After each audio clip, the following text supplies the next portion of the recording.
lóríṣiríṣi ó máa pọ̀ lóríṣiríṣi ó máa pọ̀ lóríṣiríṣi àwọn nǹkan kan ó ń ṣẹlẹ̀ ṣé mo pé mi máa fẹ́ jẹ́ kẹ́ mọ̀ so tá bá rí àwọn ẹni tí wọ́n bá wà ládùúgbò bẹ́ẹ̀ kí wọ́n lè mọ̀ ṣé bí obìnrin kan ni wọ́n mú ṣé rí ojú obìnrin nǹkan tí mi kàn ní ṣe gbé ojú ẹ̀ síta torí ipò láwọn ọmọ ọ̀dọ̀ àwọn ọmọ ọlọ́mọ lòun náà ń jí o bọ́ ẹ mọ̀ pé mi máa ní nǹkan kan tẹ́ bá rí mi tí bá gbójú èèyàn síta bóyá ẹni tó lọ molest àwọn ọmọdé àbí ká tiẹ̀ gbójú eléyìí náà ni bọ̀ torí ọmọ tó bí ń bẹ lẹ́yìn ẹ̀ ọmọ yẹn wà lẹ́yìn ẹ̀ ọmọ yẹn dẹ̀ look like teenager ọmọ yẹn look pé kò lè ju bí 17 lọ ṣé èmi ò kí ń fẹ́ bà ọjọ́ ọ̀la èèyàn jẹ́ a lè torí pé olórí ibú nìyá bó tilẹ̀ jẹ́ pé ọ̀pọ̀lọpọ̀ olórí burúkú ìyá ló wà tó ń ba yé àwọn ọmọ ọlọ́mọ jẹ́ bàwá jẹ́ kọ́lọ́hún ṣèdájọ́ ẹ wọ́rú eléyìí tán rí mú yìí náà ebọ́ Ọlọ́run ló ṣèdájọ́ ẹ wá bí mi ń pé bó ló ti ṣẹlẹ̀ Ondo ni tèmi ti ṣẹlẹ̀ o Ondo State ìyá olórí burúkú yìí Ọlọ́hun tí ń jí àwọn ọmọ ọlọ́mọ gbé láti 2023 ló ti máa ń ṣe mọ̀ pé káwọn ọmọ kan ṣe mo wá ń sọ ilé ìfẹ́ yín òbí tẹ̀yìn lọ́mọ kékeré tẹ̀ ń tọ́ lọ́wọ́ ṣe mọ̀ pé nílùú wa ibi gbogbo náà ni ọmọ wà níwájú ìta ìyá gan lè máa dáná nínú ilé á wò pé ibò kan ṣeré ni pẹ̀lú àwọn ọ̀rẹ́ àwọn ìyá àjàrà búkà kan àwọn ìyá olórí ibú kan tí wàá ń sìn o ṣe mọ̀ pé ọmọ pé àwọn èèyàn ò fura sọ́kùnrin àwọn obìnrin náà ń lò ń sìn o ṣe mọ̀ obìnrin tó máa dà bí abiyamọ tẹ́ pé tẹ́ ẹ bá rí gan tẹ́ bá yọjú ẹ kàn lè wò pé o bóyá ó ń béèrè nǹkan kan àbí nǹkan kan ní tẹ́ ẹ̀ tí ẹ̀ ní fura sí ṣeríká ní mi mọ̀ ní kí n tó jáde ń bá ti crop fọ́tò ọmọ ìyá yìí kúrò lẹ́yìn ìyá yìí ìyẹn ọmọ obìnrin eléyìí tó ẹ pé èjì ọmọ yẹn ò lè ju bí 16-17 lọ ṣe mọ̀ nílùú yìí kẹ̀dẹ̀rẹ̀ àwọn ọmọdé nígbà tí mi kì í ṣe olóyè burúkú Rashida Jamiu ẹbí òun ló ń kó àwọn ọmọ ọlọ́mọ tó ń gbé àwọn ọmọ ọlọ́mọ alólóyè burúkú yìí ó lóun ti ní YouTube kínní mo bá rí fídíò kan tó ṣe mo screen record ẹ ó yẹ ká mẹ́ntẹ́ ní o mo wá sọ̀rọ̀ lé lórí àsìkò yìí tó gbogbo ẹmọ yìí máa kó jáde olórí burúkú Ondo lélẹ́yìn náà ti ṣẹlẹ̀ àfàìbọ̀ kó má jẹ́ àwọn ẹbí ẹ̀ ní o àló bá ń play victim ló bá kọ síbẹ̀ pé Alesta TV she does kini empowerment ó bá lèmi máa ń búlé èèyàn kiri ní subhanallah ó ní kí n fi òun àtàwọn fámílì òun sílẹ̀ ọmọ ń búlé àwọn ni ó ti gbé mi kúrò pé kò mọ̀ ẹni pé mo wá post nǹkan kan sórí TikTok ṣé ìtẹ́ bá mi ti bá post nǹkan kan mo ti rí nǹkan kan ni èmi ò tí ì fẹ́ gbé jáde ní ó yẹ ká ẹ̀ mọ̀ mí alẹ́ ni téèyàn lẹ̀ kó pa ẹni tó yẹ kán dáná sùn kán tún kerosene lé lórí kán pa nìyẹn Ondo ló bá ní àwọn ọmọ Jesus kó bá òun wà àwọn ọmọ òun gbogbo àwọn tí bá ṣépè fáwọn ọmọ òun ẹ dákun ǹjẹ́ eré mi kémi ṣépè fáwọn ọmọ ẹnìkan kan rí èmi ò ń ṣe lépè bó ṣe rí kinní tí mo ṣe ó yìí ń lòdù òun ló lè pé ẹ so yẹn ni pé ìyá Ondo lè mọ̀ pé kéèyàn kọ́ ìsáàmù ipe God Jesus should fight all our haters ta ni haters ìyá Ondo ìwọ náà ni haters ara ẹ̀ àti gbogbo àwọn tó lọ ń ṣiṣẹ́ àlìjọ̀nù lọ́dọ̀ ẹ̀ àbọ̀ ìyá Ondo ṣe fẹ́ kí n tútú voice note ẹ̀ play ni ten tó bímọ fún sọ pé oògùn ló ń ṣe kiri àáfàá kan táwọn fẹ́ ní kó bá wọn lọ bẹ́ẹ̀ nígbà tó rò pé ẹ̀bẹ̀ ní kó bá mi lọ bẹ̀ ìyá Ondo ṣe n tún play fún yín nọ́bà find out pé àáfàá yẹn ní iṣẹ́ tí àáfàá ṣe fún láàsì ìyá Ondo ní òṣìṣẹ́ gbogbo àwọn ní wọ́n lẹ́gbẹ̀yàn bá ní káwà kú bí onítọ̀hún ní ó kú ẹ̀yin mélòó lẹ gbọ́ voice ó yìí wà ń bẹ̀ ọ́ ṣe ń túbẹ̀ play ìyá Ondo èmi kọ́ mo sọ ọ́ ẹni tó bímọ fún ló sọ ọ́ pé oògùn ló tún ṣe Ìyóǹdó ṣé o ti lọ́wọ́ post yẹn tó bímọ fún ex ó ní kí lẹ̀ ń gbà nínú oògùn ṣíṣe kí lẹ̀ ń gbà nínú oògùn ṣíṣe Ìyóǹdó gbé bíbélì kó ní gbogbo ègúnnú bíbélì kó jẹ́ tiẹ̀ tó ò bá kí n sọ pé àlìjọ̀nú máa ń bẹ̀ sùn Ìyóǹdó wá sọ ẹ̀rí pọ̀ ẹni tó bímọ fún ọ̀nà màmá níyè ṣọ́rálìjọ̀nú ọ̀nà màmá sọ kiri inú lẹ́ni ó ní wà tiẹ̀ tún sọ pé àlìjọ̀nú yẹn ń bẹ̀ sùn ó ní débi ó ní àwọn oyún ìbejì ẹ̀ ó lò lálìjọ̀nú yẹn ń bẹ̀ sùn ó ní lò mọ́ọ̀nù ló gbádùn òkú àlìjọ̀nú jókòó ọkọ ẹ̀ lọ ìyá Ìyóǹdó ó ṣẹ̀ṣẹ̀kúṣe nílé ayé títí ó tún ṣẹ̀ṣẹ̀kúṣe dọ́dọ̀ àwọn àlìjọ̀nú mélòó ni wá ń bá wọn nìkan sùn papọ̀ Ìyóǹdó wà ló béèrè tó bẹ́ẹ̀ èmi ò ń ṣépè fún yàn o ẹlẹ́dàá mi ò ní jẹ́ gbogbo àwọn ọmọ ẹ mo kúkú morúkọ wọn ìwọ ń gbà ọmọ tiẹ̀ sí thanks for the gift jàre Alhaji Akeem Ọdẹ́rìndé ìwọ rẹ̀ bí kémi dárúkọ àwọn ọmọ ẹ sórí ìyàtọ̀ èmi àti ẹ nìyẹn ìtọ́lọ́n fi ń kẹ́ èmi nìyẹn èmi ìyá tó pè ní ìyá 70 ìwọ ọ̀rẹ́ mi ìyá 70 ìwọ orí wọ ebe ògbójú ẹ dúdú ojú ẹ dúdú tára ẹ dàbí ara kànáà kìnìún ó ti wá sórí èdìyẹ tí mú ẹ Rashida Gani ìwọ fún ẹ ló ń bá connect the dots ó ti connect ẹ mọ́ kíní àti bẹ́ẹ̀ gbé dání ló ń lo ẹ̀wọ̀n ó rò péré ni ó bá tiẹ̀ tún ṣàdúrà kan ó tún ṣe kíní kan síbẹ̀ ó lẹ́ni ó bá ní ó lo ẹ̀wọ̀n ní ó lo ẹ̀wọ̀n ńgbà tẹ́mi ò bá ṣiṣẹ́ tí ń fi lo ẹ̀wọ̀n ebi wọ́n ló lọ ya fọ́tò nínú US court ìwọ ló post ẹ̀ sórí exposing Alesta TV ibi òponúdé ó mọ̀ pọ́n máa tracy gbogbo kíní ẹ̀ ló ti wà lọ́wọ́ wa ní alóògọ̀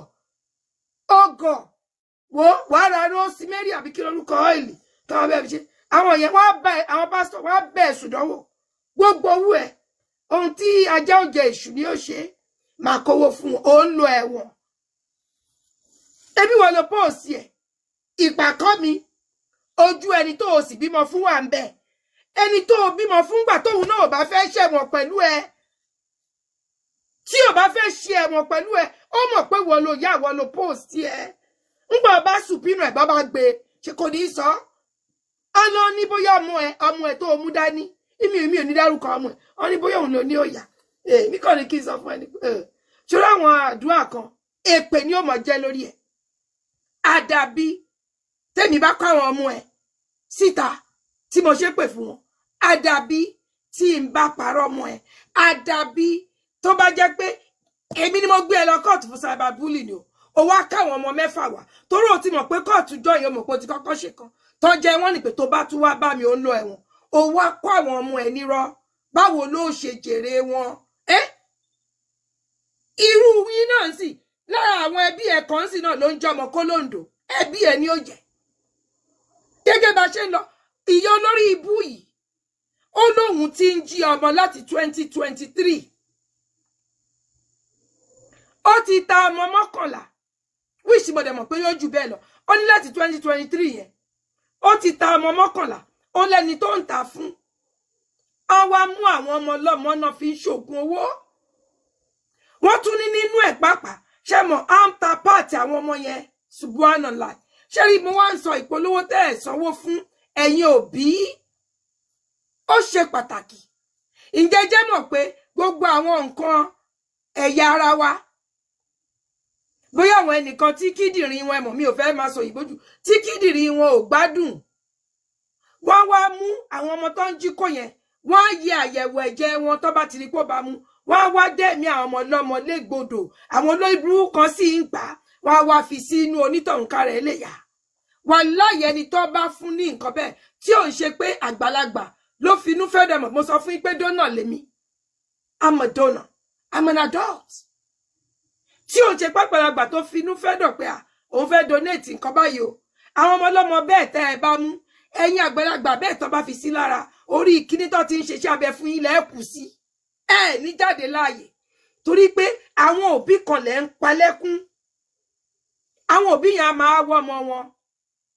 ìpolówó eléyẹ ẹ̀sánwó fún mo ní kí n wá sọ fún yín ni ẹ mọ̀ pé mi mo nìyẹn torá bí amọ gidi lèmi èmi ò ń ṣe bí Rashida Jamiu Rashida Ganiu mo fẹ́ kó o máa ṣe gbogbo bí mo ṣe ń sọ̀rọ̀ mi yìí ọmọ ọ̀pọ̀ wà ń bí pẹ̀lú wa kó máa screen record ẹ̀ wò ó kéèsì wa ó máa dùn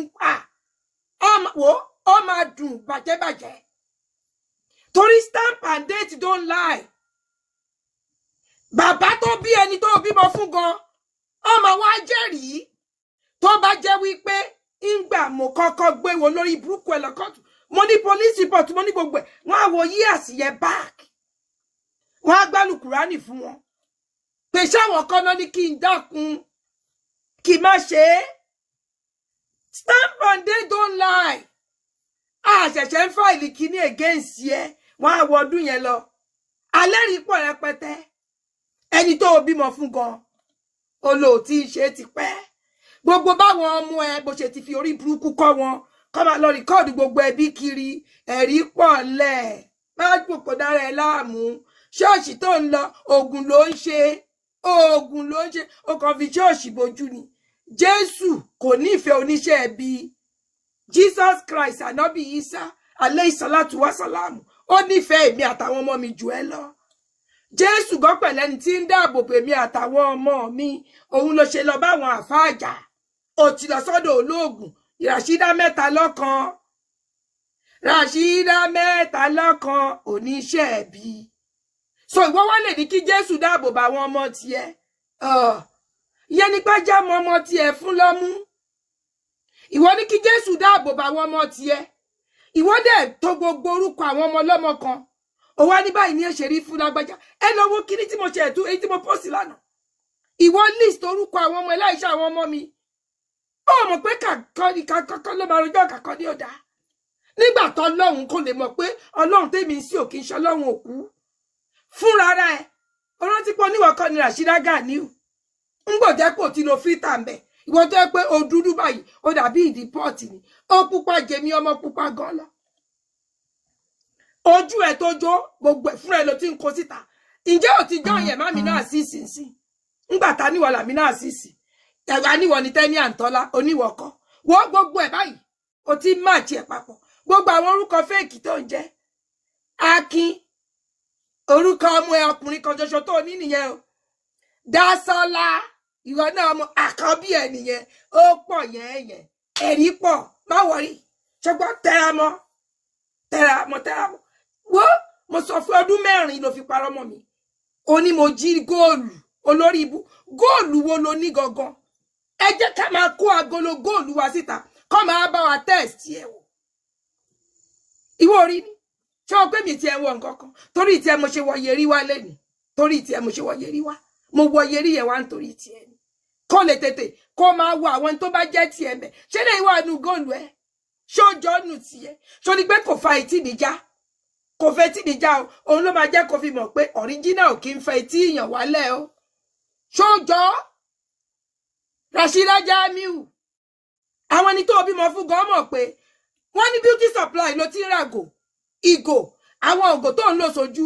ìgò $2.99 ló ń lò ẹni tó bímọ fún ni o bàbá àbẹ́ta níbi ìwọ́kẹ̀ ṣó tún wá fẹ́ gbọ́ tuntun àwọn sísítẹ̀ ni tó bímọ fún wọ́n níbi tó ya wèrèdè wọ́n lọ kí ẹ ní stéètì ẹ wọ́n ní ibi tó lórí burúkú yìí tó ya lukode wọ́n lò dẹ̀ débi téèyàn ó ti check out àbúrò mi Alhaji Akeem ẹ̀yin aráàlú òyìnbó wò lẹ́wà ń bí ọlọ́ lórí ibú ìdẹ́ẹ̀dẹ́ ẹ mọ̀ bí ẹ ti check out ẹ kàn máa check out wọn nájà nílùú òyìnbó ọ ní Ìyá Oǹdó lórí ibú Ràṣídà Ganiu ọ ní ló bá débẹ̀ àwọn sísítà ìlọ ẹ ló ṣe léyìí o àwọn sísítà ìlọ àtijọ́ so kó lè mọ gbogbo orúkọ tó ń ṣoògùn fún kó lè tètè yá bùtù yá kárẹ̀. àwa la ń pè yàn sẹ́sìn wọn bá tún bínú kò mí. ẹ dúró bá mi ọ̀rọ̀ máa dọ́dọ̀ yín ibẹ̀ gangan là ń lọ ọ̀rọ̀ yín gangan la máa sọ ẹ má wọrí. ẹ jẹ́ àkàn fọ́mọ wèrè yìí ẹ jẹ́ káàkàn fún jẹ ni káàfún jẹ kọ́ mọ̀ pé yàrá ya àwọn ló ń bọ̀ ǹjẹ́ rí mi kí n ṣe pé ọmọ mi Kàbírà ǹjẹ́ mo ṣe pé èmi ò ṣe pé wàláhì gbogbo tí mo bá ń sọ yìí lórí Ìyá Oǹdó yìí bó bá jára bù ni èmi rèé Ọlọ́run nù ẹ máa bá mi tẹ love and life mo ní màá sọ fún yín bó ṣe ń ṣe ṣó bọ́lọ́ dúdú gan bá tẹ́rí sí wo ṣọ́ra àwọn gist lover tó ló gbéṣẹ́ fún níjọ́sí orí pé àwọn kò dáhùn olọba mẹ́wòó láká ó tẹ́bọ̀ ọbẹ̀ ni èmi ò tiẹ̀ mọ̀ ọlátàǹwá náà ń pẹ́ ni tó jókòó síwájú ẹ̀ yìí mọ̀ sí àwọn ọmọ alálùbáríkà àyànfẹ́ Ọlọ́run ìyàwó ànábì Muhammad Rasulullah sallallahu alaihi wasallam aya ànábì Muhammad ni mí ó tún yẹn gbọ́ èké ìyàwó ànábì lèmi tó bá ń gbọ́ touch not my anointed oníwèrè ẹ ọba ti débi tá ti check out wọn ò nájà l'Amẹ́ríkà o ẹ dákun ẹ̀yin tẹ́ ń wò wá o ẹ kàn máa ríǹgì ẹ ni oníyọ̀ǹdọ̀ bá ní kò tún ṣègbà tó ṣe ẹ̀múdé o wẹ̀rẹ̀ yẹn láti ti wà lára ẹ̀ láti kékeré ni o onílẹ̀ bá ní yéé gbọ́ kí gbogbo ará àdúgbò bá wọ why this price òun kọ́ ló fẹ́ sanwó o wọ́n ní àwọn ìyá ọkọ àtijọ́ kò ń ṣe ìyá ọkọ wa o sister in law ẹ ṣáàmù sister in law wọ́n ní sister in law ni ó sanwó o sister in law lóhùn bá ṣáà ní it's okay ó ní ló bá ní no it's not okay ló bá ń bá cashier jà but why does àwọn ìyá àdá nǹkan fún ni òun kọ́ ni ó sanwó o ó ní ló bá cashier láwọn yẹn bá ní it's okay ìyá lóhùn ọmọgbà tóun kàn ra mú káàdì lòun bá wọ́ kíní ó ní ló bá tún yíjú sí wọn kí ló dé tẹ́ máa ṣe sọ mo rẹ́rìn yóò pé wàláì irú Alhaji Akeem Ọdẹ́rìndé mo mọ̀ pé ìlú òyìnbó náà ń gbé bó bá lásìkò tẹ́yìn èèyàn pè wọlé wọn wá alóló Rashida Iyondo ní gbé báìbù ní kí gbogbo ìgbónú báìbù jẹ́ tiẹ̀ tó bá jẹ́ pé o in tí mò ń sọ yìí rọ ni èmi ò ń parọ́ mọ́ yan àwọn èèyàn mọ̀ mi tó bá jẹ́ pé rọ ni gbogbo tí mò ń sọ yìí ègúnú báìbù ní kó jẹ́ tiẹ̀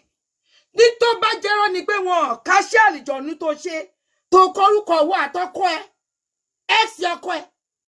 ṣé wọn ò rí lábẹ́ bẹ́ẹ̀dì tó bá jẹ́ irọ́ ni pé oògùn oríṣiríṣi kọ́ ní nínú nílé tó máa níyẹn torí pàjẹ́ nìyá ọkọ ẹ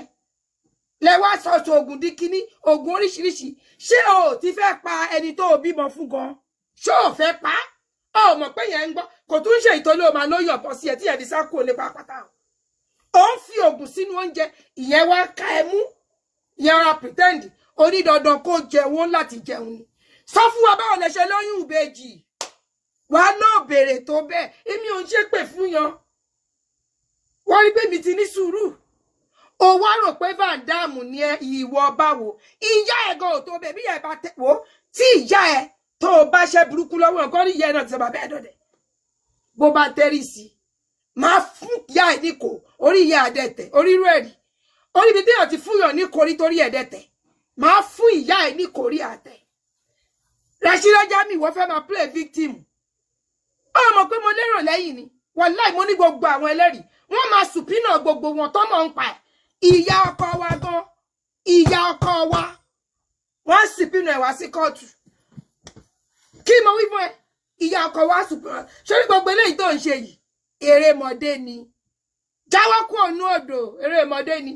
ìwọ fẹ́ máa play victim ìwọ ní tú àlẹ́ṣì ìbúlì wàláì jẹ́ tú àṣọ tuntun fún ẹ àwọn ẹni tí mi ìmọ̀ rí àwa jẹ́rìí mi ṣòtúgbọ́rú ẹ̀rí tó àwọn èèyàn tó kọ̀ mọ́ mi ọmọ pé èmi búlì báwo ẹ ṣeun jàre ẹ máa bá mi tẹ dọ́bù táàpù olórí ibú ó ní ọba kọ́ṣúkú ṣe kàṣẹ́sẹ̀ mẹ́wàá ń ṣẹlẹ̀ ṣẹṣẹrẹ ń dá gọ́bù oníkà méjì ń wá síbí olórí burúkú bá gbẹ́sẹ̀ síta throwback to 2017 ó wọ bàtà pẹ́lẹ́sì inú ẹ̀dẹ̀ ń du pẹ́lẹ́sì ẹ̀yin tẹ́ bá wọ pẹ́lẹ́sì kí ni mo lè fi pẹ́lẹ́sì wé ẹ mọ̀ gbéyàn bá lọ sí oríta ọmọ mi Kàbírá ń bọ̀ náà ti ń ta bend down tilẹ̀tì ló bá tẹ́sẹ̀ síbẹ̀ mo bá wò pé kí ni nǹkan náà ní ìwọ tó o ní kúrọ́kúrọ́ǹdì wá gbá báìbù búra pé ṣe ó kí máa ń yùdí ní gbogbo ọ̀pá ṣé ò kí yùdí ní gbogbo ọ̀pá ṣé ò kí ló ń dókó mọ́kọ ẹ lára ń gbò wá lé ọkọ Rashida tù kẹ́ńkẹ́ nǹkan àlejò ẹbọn náà ní fọ́tò tó o fi ránṣẹ́ sí ìyá ọkọ ẹ níbi àwọn náà ní ra àwọn ẹ iṣẹ́ tó o ti ṣe sí ọlẹ́ni tó o mú fún gan ọ́nìyàn náà oorun ẹ ọ̀nà tí ń wẹ̀ tipẹ́tipẹ́ Rashida wá fi Bible búra oyún mélòó ló ṣe kó tó mú ẹ débi tó bá jẹ́ irọ́ ní kí gbogbo ègún Bible jẹ́ tiẹ̀ èmi wá ló béèrè tó bẹ́ẹ̀ ṣọmọ kó tí ló bá fi mí pawó mo fẹ́ kó make owó yẹn wá rẹ́ni tí ó pawó àwa wí tán lórí burúkú ẹ̀ òwò ní ìwà àtàwọn ọmọ ẹ̀lẹ́ fìdí èmi olórúkọ ẹ̀ ló ń jáwó ṣó o gbádùn ọ̀rẹ́ mi kẹ́mi léwó wá bí orúkọ wèrè ẹgan ni ò jáwó ẹ̀yin ẹjẹ́ mẹ́nu kúrò ní orúkọ wèrè sí ẹ̀rí bí ó ṣe máa da kíní bòmí orúkọ ẹ̀ ò jáwó àwọn babaláwo tó o lọ bá wọn ti lò ẹ́ àlìjọ̀nù ti fún ẹ lóyún o ti bímọ àlìjọ̀nù bá bá ṣe àwọn DNA àwọn gbogbo àwọn ọmọ ẹ̀yẹn tàlìjọ̀nù wà ń bẹ tàlìjọ̀nù wà ń bẹ òun náà ni bàbá àbẹ́ta ọ̀rẹ́ ò bá tayé mu anu bàbá àbẹ́ta náà dẹ̀ kọ́ anu bàbá àbẹ́ta ti ẹ̀dẹ̀ wá ṣe mí ó ṣe tọ́lọ́hún bàbá àbẹ́ta wo bó ṣe bá lé ayé ẹ̀ dé bàbá àbẹ́ta ìwọ náà ń jèrè sí ọwọ́ ẹ ní ó lẹ́nu òka ó wá ló lọ bẹ́mi àtọmọ mi bẹ́ẹ̀ Rashida torí kó má bàa táṣìírí yín torí lára tí Rashida sọ sómi ìpòótọ́ ni Rashida sọ pé bàbá àbẹ́ta máa ń bọ́kùnrin sùn lójú àwọn ọmọ òun torí nǹkan tó fi lè mú wọ bẹ́mi bẹ́ẹ̀ ó lòd ẹ̀rí pọ̀ wo ó pọ̀ máa yìn jẹ máa kọ́ máa pòsì ẹ̀ díẹ̀díẹ̀ ni pé ẹ ṣàánú mi ẹ̀yin náà kúkú mọ̀ sẹ́yìn mo ti wá ó ẹ̀jẹ̀ àgbẹ̀nù kú mẹ́ ó yá náà ẹ̀jẹ̀ abọ́ sórí ọ̀rọ̀ tó ń lọ nígboro mo ti sọ pé lówó tẹ̀ sanwó fún ṣé ìgbàgbé Àbèjì Onítìǹkù àti Sister Shakirat Ponta building material ṣé gbogbo àwọn tó ń ṣe nǹkan dáadáa wọ́n wà ń bí dáadáa o ẹ̀jẹ̀ á lọ nú ètò gángan láṣẹ ìfẹ́ lọ yìí mo wá bá àwọn wèrè kan sọ̀rọ̀ àwọn olófò bloggers tó ní content ṣé gbádùn content tí mo ra fún yìí wàláì ẹ má jẹ́ ṣé ọ̀rọ̀ tèmi gangan èmi gangan ọ̀rọ̀ mo lè ṣe educative chat fún yín tí ò ní boring tí ní mú mi ẹ wá kọ́ bó ṣe ń ṣe content àbí kẹ́kọ̀ọ́ máa post nǹkan ẹ máa lọ gbé fídíò ní fídíò kẹ́sì máa lọ máa post èyí tẹ́ fi máa ba yé èèyàn jẹ́ gbogbo alárí gbogbo nǹkan tó ń lọ nígboro ẹ jẹ́ kémi náà gbẹnu sí torí pé ó kàn mí bó tilẹ̀ jẹ́ pé olórí burúkú Rashida Yondo ó ní àlòkù ẹ̀gbọ́n mi ni mí ó lè mi àlòkù K1 ẹ̀rí wà ó kọ síbẹ̀ ó lè mi àlòkù Tinubu bàbá wa Tinubu mo dúpẹ́ fún yẹn o Kabira kú oríire tí màmá ẹ o congratulations o tí màmá ẹ o Kabira Kausara ìyá yín ti ṣolóṣódé White House tẹ́ bá ń gba iṣẹ́ àgbégbégbé lọ́mọ lọ́wọ́ so èmi àti ìyá wa Olúrẹ̀mí Tinubu àjọ ń gbà pọ́nrán kan náà ni mo dúpẹ́ fọ́lọ́run fún yín bó tilẹ̀ jẹ́ pé ìwọ ní kíní ńgbò jẹ́ pé ní ilé tiyín ní ìrọ̀bí tẹ́yìn ti wá àwọn ẹni tẹ́yìn bá ní àwọn ẹ̀gbọ́n yín wọ́n máa ń fi ẹ ní ọ̀fi máa ń hàn ẹ lójú fúrọ́ ni ẹ̀gbọ́n ẹ̀ kọ́ gbé sí ẹ lẹ́nu ìkọ́ àfi sí gbogbo ojú òwò ara ẹ̀ ló fi rorú ẹ̀ so on a more serious note ẹ jẹ́ agbẹnusọ̀rọ̀ ẹ̀gbọ́n mi K1 the ultimate the king of Fuji music Olúayé Káfàtà kí ló dé táwa èèyàn kí ló dé tó jẹ́ pé ojú àwọn èèyàn mi ò kí ń rí ohun tó dáa ó ṣe jẹ́ pé ìdí aburú làwọn èèyàn mi wà bẹ́ẹ̀ ẹ̀yin náà sì fẹ́ kẹ́ ẹ gbàdúrà kádùá yín gbà wọ́n ní kẹ́ ẹ gbàdúrà yín gbà ọmọ mi àdùnníjọba mute torí Ọlọ́run ọ̀rọ̀ fẹ́ jáde àṣẹfẹ́ tẹ̀lé ní bó bá tásìkò máa jẹ́ kẹ́mọ̀ torí ẹ̀ mo ṣe gbé kúrò nítorí mọ́ta kíní torí ẹ̀ distract mi mo fẹ́ bọ́ ìyá bàbá wọn fẹ́ bọ́ àwọn wèrè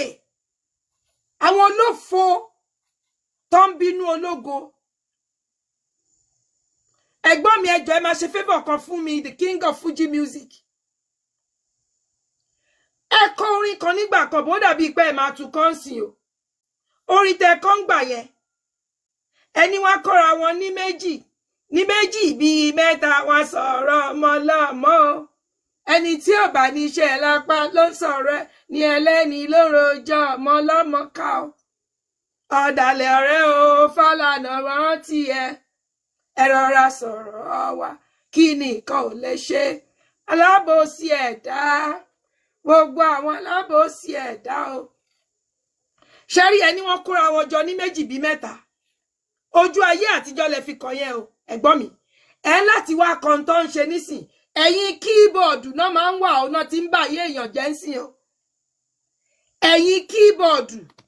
smartphone náà fi ń bá ayé èèyàn jẹ́ ń sìn o wọn ò kóra wọn jọ ní méjì mẹ́ta mọ́sà o the king of Fuji music olórí ọmọba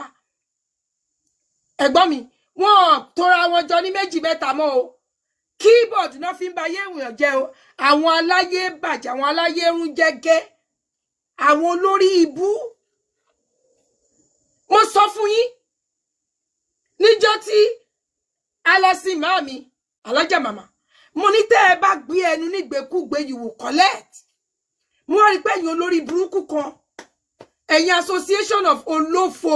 commentator ẹ wá ń kọ́mẹ́ǹtì kiri ṣé rí ẹlòmíì nínú yín tó jẹ́ pé ọmọ ẹ̀ báyìí ó máa ti jí kú òlé láti 5 AM láti wáṣẹ́ lọ ó dé ibi tó ti fa ṣe interview on time wọ́n ń pe gbogbo àwọn èèyàn pé yá nurse ó bá dórí ìtọ́dọ̀ ọmọ ti yín lọ́ba náà múná lọ pé we are through for the day ó tún dijọ́ kejì ọmọ yín tún rí lọ sílé iṣẹ́ ibòmíì ọmọ yín bá tún débẹ̀ ọmọ yín wọ mọ́tò dákú lọ́nà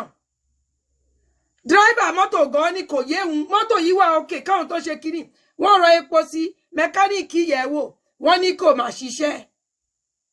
ńgbà tí ó fi ṣiṣẹ́ tọmọ yín ó tún fi dé ibi tí ó lọ wọ́n ti close ǹjẹ́ mọ̀díṣá ọ̀rọ̀ ọlọ́rọ̀ ìbàjẹ́ oníbàjẹ́ tẹ́ ń ṣe ẹ dákun ẹ má gbàgbé láti máa bá mi tap ìbàjẹ́ oníbàjẹ́ tẹ́ ń ṣe òun ni ò jẹ́ kọ́nà ayé àwọn ọmọ yín rójú òun ni ò jẹ́ kí ọ̀nà wọn kò ráyè kò rójú kò ráyè ó lágbára o ẹ jẹ́ kọ́kọ́ bẹ̀rẹ̀ lórí àwa obìnrin lọ̀tá obìnrin o obìnrin lọ̀tá obìnrin mo dẹ̀ ń ka comment láì kìí ṣe pé mi náà sọ̀rọ̀ nípa ẹ̀ mo sì fẹ́ máa ké mo ń ka comment báyìí mo dẹ̀ ń feel pain àwọn ẹni tẹ́ ń kọ́ kíní pa ẹ̀ làwọn kan ní Emmanuela Adérọ́pọ̀ ó lọ yá góòlù ni ẹ dákun bó bá yá góòlù ńkọ́ ó ṣe wá kàn yín torí Ọlọ́run bó bá yá ńkọ́ ó ṣe kàn yín yẹrí etí mi mo yá ni ìyẹ̀tù wa ńkọ́ ẹgbẹ́ mi náà mọ Manuela káàlẹ̀ pọ̀ láàtà ń yá góòlù ẹlòmíì wà láì kò lè wọjọba ọ̀run mo fi Ọlọ́run ṣẹ̀rí ẹlòmíì àdúrà ò ní gbà and they feel like you feel comfortable doing that to your own fellow obìnrin ẹgbẹ́ kò lè dùn mí sẹ́ẹ̀tì àwọn Rashida Jamiu lẹ́ máa jẹ́ wọ́n ní ká finá jóra wa wò bó ṣe rí ká tó fi jẹ́ èèyàn ẹgbẹ́ wa gbogbo alámọ̀ pé òrìṣà jẹ́ ń pé méjì lóbìnrin ò dénú dẹ́ni bí ayé láti bá pé orogún méjì à ń ṣe síra wa ìtìnámà kí ló dé tẹ́ wá mu Panadol lórí ọ̀rọ̀ ọlọ́rọ̀ ẹ̀yin kan ẹtú àti ẹ̀tútù à ń bú ọ Fatia ẹni ṣe bó ti lọ ṣe bó ti ṣòṣì lọ ṣe bó ti lọ dóko ó wá ń padà wá ń sìn àbá kí ló ṣe kàn yín so àdúrà yín ni pé ọ̀rọ̀ Fatia àtẹ̀gbọ́n mi kò ní wọ̀ mọ́ láyé mo ráyè mo sáfáyé o mo ráyè mo sáfáyé mo ráyè mo sáfáyé o mo ráyè mo sáfáyé ẹ̀rù má bà mí mo ráyè mo sá ẹ̀rù má bà mí o ìbùnú rẹ ọmọ àdámọ̀ mo ráyè mo sáfáyé kò ní dá fún wọn tiger tó gbójú kìnìún wọlé yẹn làkọ́dí jákùn mo ti fi dá ẹ padà tí líláfí ó ti wọnú wò lọ ó tún ní jáde mọ́ ó tún gbérí mọ́ ìwọ ti kú ó máa fi ẹ ṣe oúnjẹ jẹ lẹ́nìí ni àwọn ẹranko tó kù nínú igbó ọ̀rọ̀ wa kò wá interrupt mi ẹ̀mẹ́ntẹ́ wá bá ní ẹ̀yin orí pàdúrà mo fi wọlé ni mo ti forúkọ lóhùn síwájú ẹ̀rù kan kì yóò bà mí àyà ò fò mí torí mo ní Allah mi ìsí ọlọ́run òkú mi ìsí ọlọ́run eku àtẹja gbígbẹ tó ń tọpọlé lórí nò Allah ọba àjọkẹ́ ayé àṣàkẹ́ ọ̀run ọba tó jẹ́ pé òun ni olùkápá ọjọ́ ìdájọ́ ọba tó jẹ́ pé òun ni ká máa jí ká máa bẹ ká máa sùn ọba tó jẹ́ pé bí mo ṣe ń lanu mi sọ̀rọ̀ yìí ọlọ́run tí ń fún mi tọ́rọ̀ fi ń jáde òun lèmi ń sìn ẹ̀yin báwo ni ẹ kéré ẹbí tí ẹbí lọ wàláwù yasimuka minan nas wa inna jundana lahumul ghalibun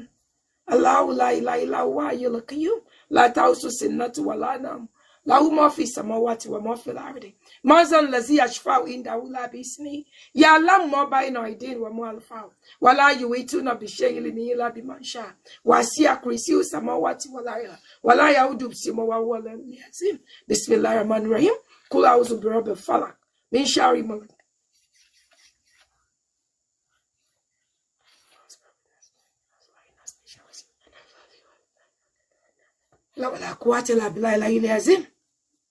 So that's necessary. À ń ṣe kíní ní kíní ń fòyọ nínú kíní gbọ́nràn wá ó ti dá padà. Ẹ̀yin obìnrin jẹ́ ẹ̀fẹ́ sí àlùfáà tí àtẹ̀gbọ́n mi parí ìjàmọ́ ni. Ẹ dákun ẹ bá mute torí Ọlọ́run. Ẹ dákun ẹ bá mute bàbá Kwara. Thank God bless you ẹ ṣeun. Ṣé ẹ̀fẹ́ kan padà ni? Gbogbo tó ẹ̀rí ẹ wá ń sọ ó ga ọ́ ó ga ọ́ ó ga ọ́ ẹ sì ronú pọ́bìnrin lẹ́yìn náà ẹ ronú pẹ́yìn náà bímọ obìnrin ẹ̀yin tí mọ bí rìn àjò àwọn ọmọ tí yín obìnrin ṣe máa rí lọ ṣe ń pa àwọn ẹnìkan pé ẹ ó ti fọkàn fẹ́ nìkan rí ẹ ṣèbọ́kùnrin kan tó ń fẹ́ kálájì wá gbà á alájì bá wọn parí ìjà ní ẹ ṣèbí Manuela ṣèbó. Like, how is that any of you guys' business? Kí ló kàn yín? Ṣé ìtàn òfò ìtorí ìbúkú ló ní kẹ́yìn máa gbé kí oníròyìn ẹ̀jẹ̀ lẹ́yìn ní ojú tí yín ò rí tó dá ẹ̀yin ò rí pé wow they are both beautiful torí tèmi rí ń bẹ̀ yẹn mo rí pé wow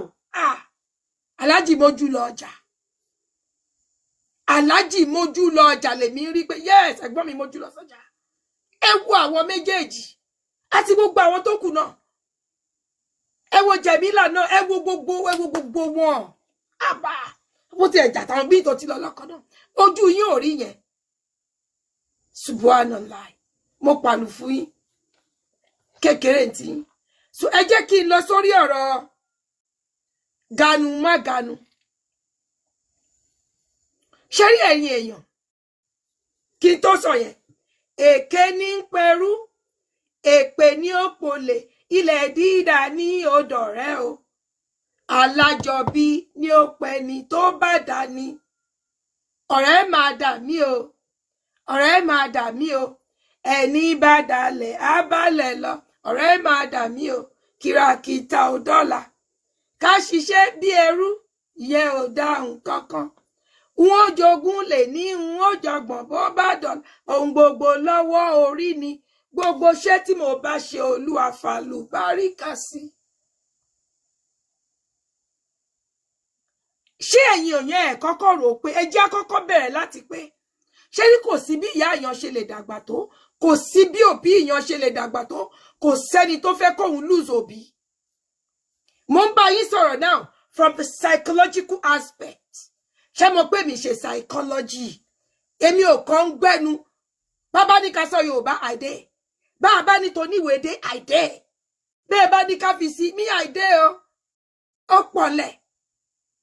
Èmi náà kọ́ lọ́hùn ni. Mo ń bá yín sọ̀rọ̀ now from the psychological aspect of it. Ǹjẹ́ mo bó ṣe rí kí èèyàn lose loved ones? Do you know what it's like? Nígbà tí dádì mi kú, tá a gbé wọn, ọ̀nà máa lọ sí wọn sẹ́yìn. Gbogbo àwọn siblings mi pààrọ̀ aṣọ. Mo ní mi ò láṣọ kankan pààrọ̀, ṣé fẹ́ gbọ́?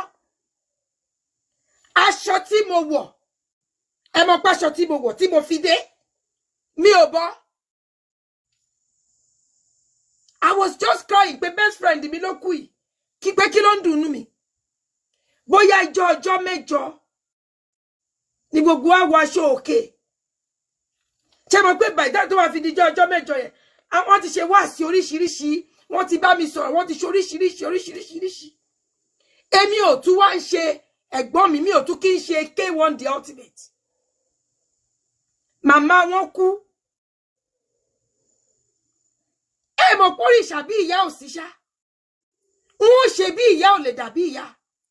Wọ́n ṣe bí bàbá kò lè dàbí bàbá. Alájì náà mọ nǹkan, kò sẹ́nibọ́dì tó lè feel pain alájì bí alájì. Ó dìjọ́ tó bá ṣẹlẹ̀ sí yín kẹ́ tó mọ̀. Okay. Alájà màmá wá padà sọ́dọ̀ Ọlọ́run nìyẹn. Kọ́lọ́run kó jọ kó bá mi pa gbogbo àṣìṣe wọn rẹ́, kó bá mi ṣe wọ́n lérò àlìjẹ́nnà Firdaus. Ẹ̀rí pé alájì kọ́kọ́ ń ṣe bí ọkùnrin, ó ń ṣe bí ọkùnrin. Ńgbà tán fẹ́ gbé màmí sínú ilẹ̀. Alájì bú sẹ́kún. Reality ń dawn on him díẹ̀díẹ̀. Pé ṣé pé mi ò ní rí màmá mi mọ́? Ṣé ẹ jẹ́ kémi wá máa sọ fún yín lọ from psychological aspect of it. Téèyàn bá ń grieve. Ṣé rí ẹlòmíì, ó máa grieve. Ẹ máa wò pé ṣé nǹkan tó ṣẹlẹ̀ yìí kò dùn èèyàn yìí ni? Torí ó kàn lè máa rẹ́rìn. Kọ́kọ́ máa rẹ́rìn. Kò tí ṣe rí reality, he hasn't done on that person yet. Ẹlòmíì ń grieve. Ẹ kàn rí pé kò máa jẹun. Kọ́ ẹ fún un lóúnjẹ, fún un lóúnjẹ, fún un lóúnjẹ, fún un lóúnjẹ. Á kàn máa jẹun. Kò jẹun torí pé bí ń pa. Ó ń jẹun, ó ń fi oúnjẹ yẹn láti má fi lè fi ronú. Ẹ wá wo àtijọ́ tí ọ̀rọ̀ yìí ti ṣẹlẹ̀. Níjọ́ tó sin màámi gangan. Làlájì lọ kọrin fún Sheikh Farouk Oníkíjìpá. Torí pé ó ti ní lọ́kàn ìyàwó lọmọ wọn fẹ́ ṣe. Àwọn èèyàn kan ní kàlájì máa lọ. Alájì wò pé no, ìyàwó ni. Ọmọ tó fẹ́ ṣe ìyàwó náà bí ọmọ àwọn ni. Look at that. Èèyàn tí màmá ẹ̀ jáde kúrò láyé níjọ́ yẹn gangan. Ẹ dákun máa bá mi tap. Àwọn mi ò ní láìkí tẹ́mi fẹ́ sọ ìtorí ìròyìn ibú làwọn máa ń fẹ́ gbọ́. Bó ẹ̀ ní gbọ́ ròyìn ibú lẹ́nu tèmi. Ṣé rí bẹ́yìn kan bá lẹ́ẹ̀mọ́ bàá jẹ́, àwa kan sì mọ́ tún ṣe. Torí Alájì wò pé ẹ wo bí ọmọ Sheikh Farouk, ẹ wo bínú ọmọ yẹn ṣe dùn. Tó ń jó tí gbogbo ẹ̀. Torí ìyàwó ni. Kò sẹ́ni tó gbàdúrà kóhun ṣe ìyàwó lẹ́ẹ̀mejì o. Pé a ṣe ìyàwó fọ́mọ. Àdúrà wa ni pé ìyàwó yẹn náà ni kó bá àwọn kalẹ̀. Ẹ kàn imagine kálàlájì ò lọ síbi orin yẹn. Do you think that party will be that lively? No. If it's not K1, it's not K1. Ẹ gbà pé bó ṣe ṣẹlẹ̀. If it's not K1, it's not K1. Torí Alájì mọ orin tí ó yẹ láti kọ. Ọmọ orin tó bá jẹ́ pé àwọn ọmọ sisi yẹn, àwọn tàwọn ìyàwó ló wà ńbẹ̀, ọmọ orú orin tó máa kọ. Tí àwọn ìyá àti bàbá bá ń jó, ọmọ orú orin tó máa kọ. So inú ìyàwó dùn, inú everybody dùn. Ìjọ́ kejì boom. Bàbá yẹn tún ní show. Ẹ má wá gbàgbé pé kò ń ṣe show nìkan torí wọ́n ti gba àwọn show yẹn sílẹ̀ ní o. Alájì ò dẹ̀ fẹ́ disappoint. At the same time, Alájì ń grieve. Ṣẹ́rí ẹlòmíì tí irú nǹkan bẹ́ẹ̀ bá ṣẹlẹ̀ sí. Ẹ̀gbọ́n tèmi wà mí báyìí. èmi ò fẹ́ rẹ́nì kankan ni o ńgbà tí bàbá mi kú àti màmá mi náà I just want to be left alone because that way má lè mọ̀nù wọn in my own way ṣẹ́rí má lè jẹ́ pé mi nìkan má máa rántí gbogbo àwọn good times I just spent together má lè máa ṣàdúrà fún wọn Aláàjì ò máa ráyè ṣe kankan mbẹ̀ ẹ wo èrò gbogbo àwọn èrò ìlà Aláàjì dẹ́ attend to tálájì bá láwọn fẹ́ ṣe irú èyí tèmi ṣe ìgbà I just want to be left alone àwọn kan náà máa ló ní ìgbéraga kí ló fi rẹ̀ pé wọ́n lọ kí àwọn kúrò látòdìndí Ìbàdàn àwọn lọ Jẹ̀bú kò sílẹ̀kùn fáwọn bẹ́ẹ̀ mà lẹ́ṣẹ̀ sọ mánu yóò ráyè grieve wọn ráyè mọ́nà Alájà màmá. Did any of us ask how is he doing? Ìjà àmọ́ Bálájì ṣe ń feel. Ìyẹn lákọ̀ọ́kọ́. We don't care about his mental state. His mental state. Ṣé rí ọ̀tọ̀ ni pé kí ọkọ máa ṣe bíi pé kí ni? Thank you. Ẹ ṣé, ẹ wo, ẹ bá mi fún olóúnjẹ ń bẹ̀rẹ̀ ṣe ti ṣe. No, that's different. Ìyẹn wọn kàn put of face. Gba àwọn odindi K1 the ultimate. Káwọn máa bẹnu jẹ́. Ìyẹn lẹ́kan rí o. Ìyá ni. Ajá èèyàn bá kú lásán èèyàn mí sí ẹ ká má wá sọ pé ìyá èèyàn àmọ́ mental state ẹ gbàgbé bó ṣe ṣẹlẹ̀ so ṣe wá rí fídíò tán gbé síta ẹni tó gbé síta sẹ alẹ́ ni ó bá dalẹ̀ kò ní í dalẹ̀ ṣé ẹ gbàgbé ọmọ àfáà ni mí o Aláàjì ò pé press conference o ṣé rí will be a different story kálálàjì pé press conference ọwọ́ bọ́ síbẹ̀ ọwọ́ ní àwọn àfáà àwọn kíní ọwọ́ ńláńlì wọn no. As a matter of fact fídíò kékeré la gbọ́ gbọ́ gbogbo ṣé ẹ ti gbọ́ ògbò fún kíní ni ẹ̀yin wèrè kan tẹ́ ń bínú Sheikh Farouk Oníkíjìpá ṣáì Farouk ṣé Sheikh Farouk Oníkíjìpá òun ló kó bá yín ni ibi táyé ti yanrí gbé ó yàtọ̀ abẹ́ ti gbàgbé orin bá mi Barusati kọ́lọ́ba fọ̀run kẹ́wọ̀n ó ní Ọlọ́run tó dára bí eléwé ló dára bí aláṣọ ìjẹ́dì sátẹ́lẹ̀ kò sí correction níṣẹ́ Elédùmarè lọ́jọ́ tó ti dáàmú tùmù wá kálukú pẹ̀lú kádàrá ẹni kálukú pẹ̀lú kádàrá ẹni kálukú pẹ̀lú kádàrá ẹni ẹ̀bẹ̀ là ń bà láwùrá o ẹ̀bẹ̀ là ń bà láwùrá ọ̀bàjẹ́ arówó ṣe ìbúrú jí o kémi rí bá ti ṣe kémi rọ́nà gbégbà kémi má pa san láyé o àmọ̀bẹ́ Ọlọ́run ọba tó ní jíjẹ ìláyé aláwùrà wá fún mi jẹ ọba tó ní múmu ìláyé aláwùrà wá fún mi mu aláwùrà bíwọ́ lọ́rẹ́ ànábì mú ọmọ jẹ́rìí tówó ṣe ìláyé alárànṣe ọba tó láyé aláwù láti fún mi ọba tó láyé bìjá ìlíkú dírà tì mí ọba tó láyé yálà jálálùmí o ìláyé alárànṣe ẹ̀dá má jẹ́ ń pasán.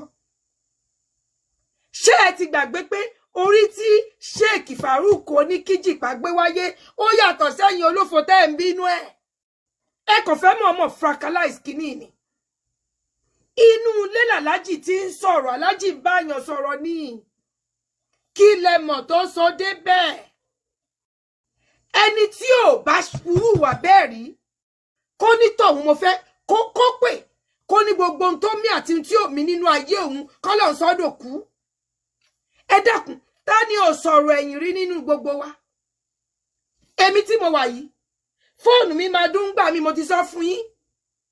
ẹni tó máa important fún ẹgbẹ́ ẹ̀ lórúnṣẹ́ ìfẹ́ máa kùn mí máa ní landlady tell the person I'm sleeping bó tilẹ̀ jẹ́ pé landlady máa ń ba iṣẹ́ jẹ́ mọ́ mi lọ́wọ́ landlady á sọ pé hello my mommy said she's sleeping my mommy said she's sleeping ṣe ni pé ìyẹn fọ́ṣẹ́ torí ẹni tí mo lè ní pé torí ẹni tó ti pè tí ò gba ago tó dẹ̀ ń pè tí n bá dẹ̀ pa kíní yẹn ọ máa mọ̀ ẹ jẹ́ àtúgbé yẹn tì èèyàn mélòó nínú wa láti sọ̀rọ̀ èèyàn rí ẹ jẹ́ sọ tòótọ́ àwọn òbí tó bí wa gba ti sọ̀rọ̀ wọn rí pé kí ló máa ti ẹ̀ ṣe mọ́mì sọ lójú mọ́mì o pé kí ló máa ń ṣe mọ́mì náà ìgbà wo ni mo ìfowóránṣẹ́ sí wọn àdàkọ́ slow down wọn àwọn agbọ́n jíṣẹ́ ká tó rówó ń bí báyìí ní nínú òtútù yìí mo dẹ̀ fún yín lówó mo kówó fún yín kẹ́ máa fi jẹun ní mo rán yín sáwọn ẹbí yín ni a máa ti sọ bóyá a máa sọ pẹ̀lú sibling wa kan ni o pé wo Big Daddy Alhaji Yomi wo ẹbí mi kìlọ̀ fún ìyá yín o wọ́n ní ọ̀rẹ́ àwọn kan fẹ́ ṣe patí mo dẹ̀ kówó fún wọn mo dẹ̀ tún wá rọ̀rẹ́ wọn kan tó dẹ̀ tún pè mí nìyẹn náà ní ẹ̀wọ̀n ò tí ì raṣọ kí ló kèmí pẹ̀lú ọ̀rẹ́ wọn tí màá sì rọ̀rẹ́ wọn yẹn má dẹ̀ ìyá dẹ̀ tún fẹsẹ̀ méjèèjì kún kílẹ̀ kọ́rẹ́ wọn yẹn pé ẹ̀ka lẹ́mà ta ni ò tí ì ṣe bẹ́ẹ̀ rí nínú wa ta ni ò tí even kó jáwọn ọ̀gá wa gan níbi iṣẹ́ ta ni ò tí ì sọ pé wo kí ọ̀gá òṣì kan kó má pa mí kí ló dé èló náà ni mò ń gbà kí ló dé kí ló ń pè mí fún hours kí táìmù kíní ti kọjá dà tó yẹ pé èèyàn ti kúrò off clock o maybe your boss remember something èèyàn rí email yẹn ẹ dẹ̀ máa bá email sọ̀rọ̀ ẹ máa bá fóònù sọ̀rọ̀ pé ta ní email wèrè tẹ́lẹ̀ ìkan èmi máa gbójú ni o máa gbójú ni pé ó máa ti ní read receipt tó máa mọ̀ pé mo ti kà kí ló ń ṣe wọ ọ̀gá òṣì yìí gan náà tí wọ́n bá ní life èmi ní life láti mo ní life tèmi láti ṣe ta ni ò tí ì ṣe rú ẹ̀rí inú wa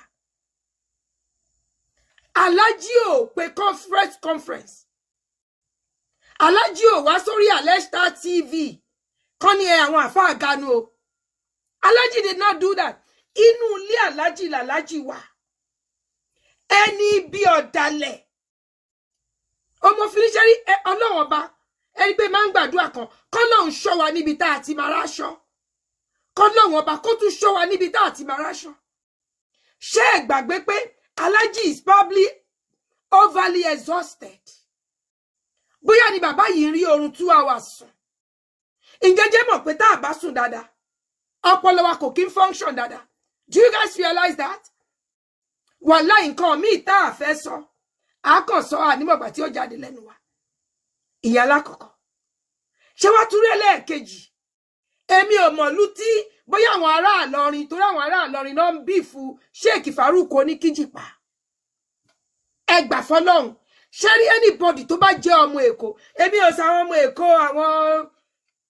tó gbèlú tó kàn bọ́ sí Lagos State o if you come from Lagos Island Islander lèmi proudly Islander wàláhì a ní slang ẹni tó bá jẹ́ ọmọ Èkó tó bá di àsìkò tẹ́ máa pè wọlé máa tó fi sílẹ̀ ẹ̀dá mẹ́jọ wàláhì a ní slang oríṣiríṣi ṣẹ́rí ganu yẹn ló fi wá yà mí lẹ́nu landlady mo sọ wípé kí lè tó ganu tì mí mo ra Chinese fún ẹlẹ́ǹkan kí ló tún ganu tì mí so máa tún wá ra pizza àbọ̀ tí mo bí nínú nìyẹn pé kí lè tó ganu tì mí. It was just a slang. Èkó ló ní àwọn àṣà. Ṣé mo pé ìlú yìí ẹ wò ó máa ní police àwọn ìlú yìí náà ní kíní tiwọn tó bá máa ní here comes that popo. Ọlọ́pàá náà ń pè ní ṣé mo tẹ́ bá dé state mi náà máa ní kíní tiwọn. Oh wow, 1 hour ti pé. It was a slang Alhaji sọ. Then ẹ má tún gbàgbé pé Alhaji inú ilé ló ti in his private room. Ó dàbí kí ìbò nínú ilé mi sì mọ́ sọ̀rọ̀ nínú ilé mi. Kí ọkọ̀ wá rìkọ́dù mi kó wá post ẹ̀. Ẹni tó ṣe síta yẹn lọ dalẹ̀ náà. Yes, ẹ̀gbọ́n mi. Àwọn tẹ̀pẹ́tẹ̀dọ́ ojú ẹ̀yin ọmọ ẹ̀pẹ́tẹ̀dọ́ ojú yín dà ẹ̀jẹ̀ karojú. Ẹ̀yin ti campus ojú yín dà wáre. Ẹ̀wọ̀n ti campus rèé. Ẹ̀pẹ́tẹ̀dọ̀ campus mọ́ gbogbo ẹ̀ òkè súnà gbogbo everywhere àrẹ́sẹ̀ pa ní Broad Street ẹ jẹ́ kí gbogbo wa ṣe rí ẹ má jẹ́ ká joyè ọ̀dàlẹ̀ ọkọ àti ìyàwó gan a máa gist ṣe tó fẹ́ gbọ́ àwa obìnrin ọkùnrin náà ọ̀rẹ́ wa á gist nípa ọ̀rẹ́ wa fọkọ wa ń gbà mí ọkọ ago agist gbà ò rárá lé ẹ ọ̀rọ̀ ọmọ tó lóun lọ fẹ́ǹsì ìyàwó ẹ̀ tó kú òun lé gan fáìn ju ọmọ tó lọ ń gbé sí lọ́bọ̀ ṣé mo nǹkan tó bá fẹ́ ni máa bá fẹ́ àwọn ìyàwó máa ní àbọ̀ ẹ̀dẹ̀ sọ fún kí ta ni ọ̀rẹ́ yín lọ gbé yẹn arúgbó màlẹ́ńtọ́ rẹ̀ yín lọ gbé tó dàbí tí gbogbo ara ẹ̀ ti dálẹ̀ abẹ́ẹ̀rí ń gbà ọ̀bọ ẹ̀bọ̀yàn kò sẹ́ni tí ò kí ń ṣe Alhaji was just talking with his people ẹni tó gbé kinní yẹn jáde lọ dalẹ̀ dẹ́nì kankan tí ò yé yín mo dẹ̀ ti rí pé bàbá wa Sheikh Farouk Oníkìjìpá ti sọ̀rọ̀ lé lórí torí àwọn kan sunkún sábọ́ lórí ọ̀rọ̀ lọ́rọ̀ àwọn ń pè wọ́n pé àwọn àfáà alátẹnujẹ níbo lẹ ti gbọ́ bẹ́ẹ̀ lẹ́nu Alhaji Alhaji ò pa wọn Alhaji ní respect fáwọn àfáà ó dẹ̀ ní respect fáwọn pastor bẹ́ẹ̀ náà dẹ̀ ló ní respect fáwọn tó níṣẹ́ ṣẹ̀dáyé torí iṣẹ́ ayé náà ń ṣe ṣàlájì bú wọn ni inú ilé ló wà let's be honest then ẹ̀yin kan ẹ wá ní pé nígbà tí Sheikh Farouk Oníkìjìpá ní pé kan apologize ṣé rí sentiment lẹ́ ń fi sí o emotion lẹ́ ń fi sí o èmi á sì máa sọ fún yín pé àwọn èèyàn wọ́n á sọ irọ́ dòótọ́ ebe ẹ̀rọ lórí burúkú Rashida Jamiu Rashida Ganiu tó jẹ́ pé òun ni máa ń ṣépè fáwọn ọmọ ẹ̀ èmi fúnra mi ó ti gbórí mi àní ẹ̀rí pọ̀ ó gbé orí mi sórí ajá ó wá gbé orí ẹni tó bímọ fún ó gbórí yẹn náà sórí ọ̀bọ ẹ máa já àtọ̀bọ ó wá lọ ń bára wọn sùn ó wà lórí Instagram ó gbé sórí gbogbo kíní káàkiri after many report àwọn yẹn náà ń gbé kúò wàṣẹ rí kan tó gbé kúò mo screenshot àwọn míì tó ń bá ọ̀tá mi lọ́kàn jẹ́ wọn láì mo delete ẹ̀ ẹ̀gbọ́n mi wà níbà ó lè jẹ́rìí sí torí kò sí òbí tó fẹ́ máa fojú rírú nǹkan bẹ́ẹ̀ yẹn ṣe rí téèyàn bá sọ yẹ́ẹ̀sì sáwọn nǹkan àbáwọn olófo blogger yìí kan wọ́n sọ di nǹkan míì òun lè fi rí ńgbà tí Sheikh Farouk Oníkìjìpá ní pé kálàjì kan apologize kò dé ṣe pé Sheikh Farouk Oníkìjìpá ọmọ wà lájì ọ̀rẹ́ ni wọ́n bọ̀ wọ́n fẹ́ save wọn pé àwọn onísọkúsọ yìí kàn má sọ di nǹkan míì Sheikh Farouk mọ̀ pálájì inú ilé náà ti ń sọ̀rọ̀ ṣe bálájì ló pè wọ́n mùsùlùmí ni alájà màmá wa tó padà sọ́dọ̀ Ọlọ́run mùsùlùmí ni wọ́n alájì ò ń bú àwọn àfọlájì ò rà àfáàfin ẹ má gbàgbé pé ní yìí ń grieve ẹ mọ̀ pé ta bá ń grieve ẹlòmíì á máa kanra ni ẹlòmíì kan máa kanra ni torí pé ìkanra pé he lost the loved one he lost ìyá tó bí tó jẹ̀dẹ̀ lé lórí ọ̀nà ọ̀tọ̀ọ̀tọ̀ lóníkálùkù fi ń grieve ẹlòmíì bẹ̀rẹ̀ sí ní ẹlòmíì lè máa mu ọtí ó lè lọ jókòó sí bí àpàlọ̀ wàláì mú lọ́rẹ̀ẹ́ kan òyìnbó ní bíbá òyìnbó ìyàwó ni ọ̀rẹ́ tèmi o ọkọ ẹ̀ ìyá ọkọ ẹ̀ ní kánsà wọ́n dẹ̀ ń pè ọkọ dẹ̀ sákú olé ìyàwó ẹ̀ lọ́mọ oṣù mẹ́ta lọ́wọ́ wọ́n dẹ̀ ń fọlọ́pàá lè mú kiri wọ́n bá trace kíní ẹ̀ báyìí wọ́n á ti ṣe kíní joint account lọ́kọ àti ìyàwó ń lò ọkọ yẹn pé torí ọwọ́ ti sọ fún ẹ mọ̀ pé ìyá ẹ̀ ní kánsà ọwọ́ sọ fún pé ìyá ò ní ju bíi oṣù méjì lọ́mọ ọkọ dẹ̀ sákú olé kọ́lọ́yàlé owó tó kó sí kíní ó dẹ̀ lọ ra ṣe motorcycle ṣe báìkì lẹ́yìn pé tó jẹ́ pé motorcycle bí jẹ́ pé owó ẹ̀jọ̀ owó mọ́tò lọ ó dẹ̀ á sì máa gùn wọn ni á dẹ̀ lọ sí bá ọlọ́pàá rí níbà ẹ mọ̀ bí tó ti ń rọrùn kíní ẹ̀ káàkiri ó ti mu tí yó àwọn ọlọ́pàá bá mu ṣé mo pé ẹ̀kan lọ tì mọ́lé ni wọ́n mọ̀ pé ó ń go through grief kẹ́lẹ̀ mọ bí ìlú ìbọn ṣe mọ̀ pé bí mẹ́ta ìyá yẹn ò ì kú o òun làkọ́ bí ọkùnrin torí pé bó ṣe nífẹ̀ẹ́ ìyá ètò wọ́n sọ fún pé ìyá yẹn pẹ́ẹ́nì yẹn ti pọ̀ wọ́n láti máa fún ìyá yẹn ní mo fi ìpọ́ láti gbé ìyá yẹn lọ sí ṣẹ̀mọ́ hospice ó níbi tó máa gbé àwọn èèyàn tó bá ti mọ̀ pé òkè pẹ́ẹ́nì yẹn ti pọ̀ jù débi pọ́n ní àwọn ará àdúgbò wọ́n pọlọ́pàá ọkọ ò gbáago ìyàwó bá ní kó máa gbé ìyá ọkọ òun bọ̀ nílé àwọn wọ́n ní extra room pé bóyá you know at least kò tún jẹ́ ìyá ẹ̀ nìkan ọgbẹ́ débẹ̀ náà ọmọ bíi iṣẹ́ mi yìí ni pé wọ́n láti fi black ribbon sẹ́nu ọ̀nà àwọn torí ó ti bí tó ti pọlọ́pàá dé pé tí pain yẹn bá dé tí ìyá ọkọ òun bá bẹ̀rẹ̀ pain ẹ máa ríwó yẹn tó yẹ pé gbogbo àdúgbò ló máa wò pé kí ló ń ṣe náà máa pé náà wọn pé kí ló ń ṣẹlẹ̀ ní ibi báyìí báyìí ìyá kẹ̀dẹ̀rẹ̀ ọmọ ẹ̀ ló fi ṣe kinní ẹ̀ ọmọ ẹ̀ ló lè give pé bóyá òkè o kán gbé ìyá òun lọ síbí báyìí kán ṣe báyìí ọmọ ẹ̀ ló ní power of attorney lọ́wọ́ ìyàwó lè ṣe ìyàwó ń pe ọkọ ò gbọ́ aago kan lọ́yìn agbèrè torí pọ́n ní ìyẹ́ òdì tó ṣù ó kàn dẹ̀ kó lé ó dẹ̀ mú owó wọn nígbà tó ọlọ́pàá mú dé tínú ọkọ dùn pé ìyẹ́ ẹ̀ dọ́ba ní pé kó jẹ́ kó gbé ìyẹ́ ẹ̀ lọ sí kinní ẹ mọ̀ soundproof àwọn tó jẹ́ hospice ṣe mọ̀ bí ilé ìwòsàn níbẹ̀ mọ̀ wọ́n ti mọ̀ bọ́ ṣe máa fún wọn lábẹ́rẹ́ tó yẹ pé soundproof kinní ní building wọ́n ṣe ti máa ṣe àwọn èèyàn kò ní máa gbáriwo ọkọ bá ní kó fún $1 òun á sáyìn lọ́la ọkọ àti ìyàwó sùn ń gba ọ̀la òfìdé àwọn ẹni tó dé ìyàwó gan òrọ́kọ lọ́ba tún wọ́kọ̀ kiri nígbà tó ṣáà ní kéèyàn kan máa fi wéèyàn kan ọ̀nà lọ́kọ̀ ẹ̀ wà ní Vegas ó ń gamble gbogbo owó savings tó ń kójọ ọkọ àti ìyàwó wọn ọkọ dẹ̀ gamble ẹ̀wé kò máa tún torí ẹ̀ wálé kíní ìbá pọ̀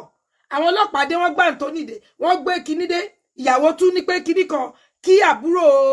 ìyá wọn kan tán ló láìkì kí yẹn pé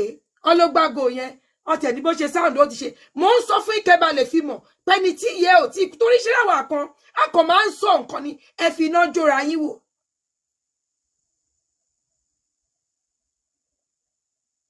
bàbá yóò máa wá ó dẹ̀ ná gbogbo owó wọn ẹ̀rírú ẹ̀rí tó bá jẹ́ ìyàwó mi bíbá ni yóò ti gbẹ́jọ́ lọ fún blogger ìyàwó ló dẹ̀ make owó jù torí wọ́n ní business tó ń ṣe mọ́ láwọn truck ẹ mọ̀ pé máa ń fi àwọn truck rent ọkọ tún ẹ mọ̀ ìyàwó tún máa wá ń ṣiṣẹ́ ọkọ ò ṣiṣẹ́ mi jù pé ṣe mọ̀ ó mójútó ìyẹn lọ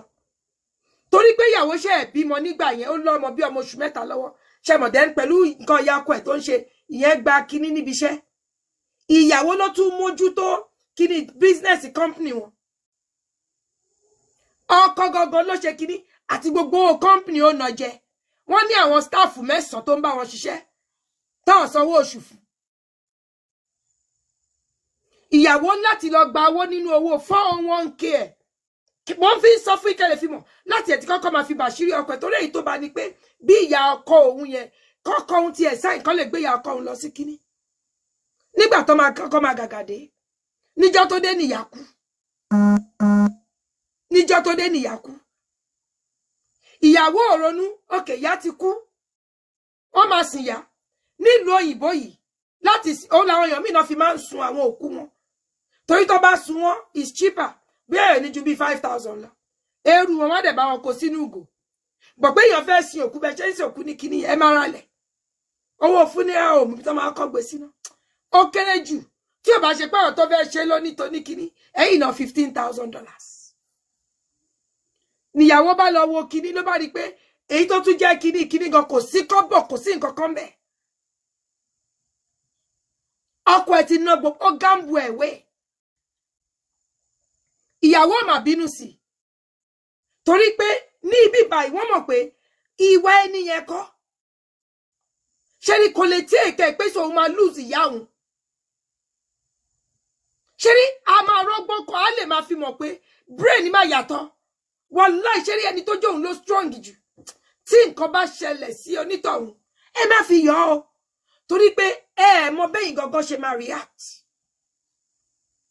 alájì tí ò sọ sọ́rí ìgbéraga kọ́ ṣé rí number 1 alájì mon number 2 he feel betrayed pé ṣé bínú léhùn lòun ti ń sọ̀rọ̀ ṣáwọn làwọn gbọ́rọ̀ síta ni òun ò kí ẹ̀ dé ṣe rí àbáwí nàìjíríà wa dúdú ìkọ́ ṣé àwọn nǹkan kan wà tẹ́ ẹ bá lọ sọ pé I'm sorry irú brọ́dà mi Emmanuel sí bọ́ bá lọ sọ sorry àwọn èèyàn lè yí mọ́ wọn lọ́wọ́ o ṣe rí wọn débi tán ní ìdí mẹ́ ẹ wo bí tára jì sọ ẹnu àmọ́ gbogbo àti ìgbọ́ gbogbo fún ọ̀rọ̀ ṣé bí àwọn ẹjọ́ ilẹ̀ mọ́ bí tán ti ní tán ní sorry pé ẹ rí K1 alásọkọ jẹ ó ṣe kiri kan ṣe nígbà yẹn làwọn wèrè kan bá tún jáde wọ́n tún wá fẹ́ lójú ẹ̀yin ò tí ì rí bí nǹkan téèyàn ò sọ ṣé bí mò ń fira mi ṣe example mo ní Yondo ẹ lọ wo orí péèjì mi náà ẹ wo ọba àwọn nǹkan díẹ̀ tí mo post yẹn ẹ lọ àwọn nǹkan tí mo pin ẹ lọ sórí Alesta TV ẹ lọ kà á ẹni tó bá jí abiyamọ ẹ kàn ká èmi kọ́ ni mo kọ́ òun ni o ó ń post àwọn nǹkan ìkànnì ṣe pé ó ń send ẹ̀ sí mi lásán gbogbo orí social media platform mi lèyàn ló ń kọ́ sí gbogbo social media platform mi ẹwẹ̀ yìí ti jẹ́ta tí mo post ó ní mò ń ṣoògùn owó ó ní mo máa ń bẹ́ẹ̀ fáwọn ọmọ kéékèèké ní tí ò true mo lè káyé ọkùnrin mo lórí ọwọ́ mi kan yìí lórí ọwọ́ kan yìí ó ní mo máa ń bá gbogbo àwọn ọmọkùnrin kéékèèké sùn ó ní mo fi máa ń rìn ní oògùn owó mi ẹ dákun ṣé màá lówó ń bì kan màmá á mú tírẹ́ẹ̀nì kó ṣe pé ṣe ni màá gba dráìvà kó pé ṣe ni màá lẹ́ni tí ó máa kúkú máa gba kúkú ní ẹ láwọn olówó ìlú yìí wọ́n ní kúkú àwọn star yẹn àwọn olówó rẹpẹtẹ yẹn wọ́n ní kúkú wọ́n ní àwọn housekeeper ẹ ń gbọ́ tí màá lẹ́mi ni mò ń gbalẹ̀ tó bá ti fẹ́ sí màá ní lálejò yà lọ túnú yàrá ẹ̀ ṣe Rashida Jamiu kọ́ sí orí Alesta TV ẹ mọ gbogbo èèyàn tó rí platform tó rí ẹ mọ gbogbo èèyàn tó rí àwọn ẹlòmíì lè rò pé ọ̀tọ̀ ni ìgbé abájọ tó ń ṣe empowerment ó fi ń kọ́ ìsìnkí àwọn èèyàn jọ ni èmi mi ò déwájú àfa àkọ́kọ́ rí ká má ìtì ní babaláwo ebi ẹgbẹ́ máa ń sọ publicly mi déwájú mi ìfi ṣakọ mi déwájú mi ìbílẹ̀ mú kàn mí pọ̀ mọ́ lọ́hùn máa lé mi gan lẹ́nu bí bá ṣe máa dúrà mi máa gbà ẹ kàn wá wo májì nírú alájì olóyìn burúkú Yondo yìí ó tún ní mo lájà alẹ́ o ó ní mò ń ṣiṣẹ́ fáwọn Tinubu a ní Rashida Jamiu ń lọ ẹ̀wọ̀n ó kọ́ gàdàgbà báyìí ni so ó ní mò ń ṣiṣẹ́ fáwọn Tinubu ó ní mo tún máa ń mú nǹkan àwọn ọmọkùnrin tóun la máa ń gé la fi ń ṣoògùn owó ẹ kàn wá imagine alájí ò lè sọ torí ṣẹ́rí tí bá máa apologize dé nǹkan lórí sí tí n bá ṣẹ̀ tẹ́lẹ̀tẹ́lẹ̀ jẹ́ gbọ́ kí n dárúkọ bàbá àbẹ́ta òun ni mo ṣe ń dárúkọ Kazeem Jamiu òun lẹni tó fẹ́ Rashida Jamiu torí tẹ́lẹ̀ wọ́n ló wèrè ni wọ́n ní kinní kan ni mò ń wò mọ́ o pé ẹni tí ò bá ṣe ẹni pé mi ì tí ì dárúkọ àwọn ọmọ wọn dì sí despite pé gbogbo tóun ṣe fáwọn ọmọ tèmi torí kí ni Kazeem Jamiu lọ bá èmi àti ọmọ mi bẹ ẹni tó bímọ funfun torí kí má bàa káṣírí òun àti ìyá ẹ̀ bọ́sta èmi náà fẹ́ fi ṣe ẹgbẹ́ gbádùn pọ̀ kí n pàwó so ẹ jẹ́ kí gbogbo wa ẹ jẹ́ ká gbọ́ ọ̀rọ̀ bàbá wa Sheikh Oníkíjìpá ẹ jẹ́ ǹtọ́ speak ẹ jẹ́ ká gbọ́ ǹtọ́ sọ. Battery 100%. ẹ mọ̀ pé àwọn fúnra wọn gangan ní understanding ẹ̀yin tẹ́ ẹ̀kọ́ ń ké ni ẹ mọ̀ nǹkan tó ń jẹ́ mental health you don't know what mental health is all about ọlọ́run ní jẹ́ kẹ́ ẹ lose èèyàn ẹ ní lose èèyàn ẹ ní pàdánù ọmọ ẹ ní pàdánù ọkọ ìyá àyàn ìyá ẹlòmíì ti ya aṣọmọ rẹ̀ lára rí. Okay, what? Because that's to be like temporary insanity. Tí o mọ̀ tó ń ṣe. Kó tó wá di pé yes, ara ẹ̀ wá lè padà. Ẹ jẹ́ gbọ́n tí ẹgbọ́n tí Sheikh Farouk Oníkíjìpá sọ. àwa la ń pè yẹn sẹ́sìn mo bá tún bínú kó bí ẹ̀yin náà jẹ́ tó lọ pé àwọn ìdáàfọ́ ọlọ́run làwọn yẹ kó o ṣe sùúrù náà. Ṣẹ́gbọ́n tí Sheikh Farouk sọ. Ó ní àwọn làwọn ń pè èèyàn sẹ́sìn. Àwọn àfà, àwọn ni àlìwúlà mọ́wù, àwọn ni ẹ́jẹ̀ǹtì Ọlọ́run ní lórí ilẹ̀ ayé. Ṣáwọn èèyàn àwọn táwọn ń pè èèyàn sẹ́sìn. Ó ní táwọn bá tún bínú lọ, àwọn èèyàn yìí náà máa tún ní àfà bínú. Ẹ mọ̀ àdúrà fìdáù prayer mọ̀ bó ṣe pàtàkì tó fọ́kù ni. Òkú tó ti kú, àdúrà àti sàárà náà nídìí. Òun lọ́lọ́run ó fi máa ṣìpẹ́. Bàbá àwọn ẹ̀ṣẹ̀ kéékèèké kan tó bá ṣẹ̀ òun ni sàárè òfin ní gbóná mọ́ wọn lára mi ò ní interrupt sí máa jẹ́ kẹ́ gbọ́ mo kàn fẹ́ kẹ́ ẹ mọ̀ ni pé torí àwọn wèrè kan ní ẹ àwọn àjọkò síbi olè elébi ṣé Sheikh Farouk ní Kíjìpá jọ elébi lójú yín ọjọ́ ẹni tẹ́bi ń pa mo fear will not fear àwọn olóyìn burúkú àwọn olófo blogger you see why I told you I'm not a blogger wá sílẹ̀ mi wá ṣe ẹ má kọ ẹ̀rọ pọ̀ mẹ́rò ẹ má kó mi máwọn olórí ibú. àwa la ń pè yẹn sẹ́sìn wọn bá tún bínú kó bí ẹ̀yin náà dẹ́tí lọ pé àwọn dáàfọ́ ọlọ́run àwọn ẹ̀kọ́ ṣe sùúrù náà ọjọ́ ìbànújẹ́ ló wà fún ìkíní ìbànújẹ́ ló mú ló fi ìdí láti báwù àkíá. ẹ̀gbọ́n tí Sheikh kan sọ ó ní tá bá tún bínú náà máa ní pé ọjọ́ ìbànújẹ́ ẹni nǹkan tí mò ń sọ fún èmi sọ fún from psychological aspect of it because mo ní degree in psychology. Àwọn àfáà àgbọ̀nṣẹ́ ní gbogbo psychology tá à ń ṣe yẹn wàláì bí ọba lè máa ké Quran àbí Bible yín ẹ rí gbogbo ọ̀rọ̀ Ọlọ́run ẹ mọ̀ pé Ọlọ́run gangan Ọlọ́run ọba wa yìí òun gangan ni original òun ni ògidì psychologist. Ẹgbọ́n tó sọ wọ́n ní ẹni tó jẹ́ pé inú ìbànújẹ́ ló wà inú ìbànújẹ́ ṣé mo téèyàn bá wà nínú ìbànújẹ́ sometimes you will say things that you don't mean. Because ẹni yìí wà nínú ìbànújẹ́ ọ̀rẹ́ tún dá. Do you know what it's like to feel betrayed? Nǹkan tí Kazeem Jamiu ṣe fún mi betrayal of the highest order ni. Ìyá àwọn ọmọ ẹ parọ́ mọ́ mi. Àwọn ọmọ ẹ ó kọ́ àwọn ọmọ ẹ wá wọ́n ní mo jí góòlù wọ́n parọ́ mọ́ mi ní court. Wọ́n fà wọ́n lọ́lọ́run lọ́wọ́ wọ́n tí mo lè ṣe. Wọ́n fà wọ́n lọ́lọ́run lọ́wọ́. Kíru ẹni bẹ́ẹ̀ kẹtù wá rí Rashida Jamiu wá post kìíní níbi tí Kazeem Jamiu ti ń bẹ̀ pé kó forí jì mí àtàwọn ọmọ mi kó jọ ó ń bá wa bẹ̀ kó lè fi wá lọ́rùn lẹ̀ torí àwọn náà sọ́dọ̀ ṣá wàá ló bèèrè tó bẹ́ẹ̀ lọ́wọ́ tèmi torí mi ò láṣìírí lọ́wọ́ ẹ̀.